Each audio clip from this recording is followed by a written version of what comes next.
پیغمبر میری طرف سے لوگوں کو کہہ دو کہ اے میرے بندو جنہوں نے اپنی جانوں پر زیادتی کی ہے اللہ کی رحمت سے نا امید نہ ہونا، اللہ تو سب گناہوں کو بخش دیتا ہے،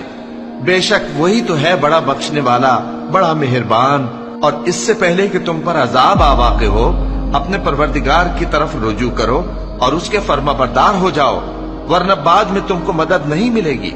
اور اس سے پہلے کہ تم پر ناگہاں عذاب آ جائے اور تم کو خبر بھی نہ ہو اس نہایت اچھی کتاب کی جو تمہارے پروردگار کی طرف سے تمہاری جانب نازل ہوئی ہے پیروی کرو۔ ایسا نہ ہو کہ اس وقت کوئی شخص کہنے لگے کہ ہائے اس کوتاہی پر افسوس ہے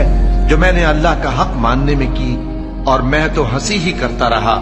یا یہ کہنے لگے کہ اگر اللہ مجھ کو ہدایت دیتا تو میں بھی پرہیزگاروں میں ہوتا،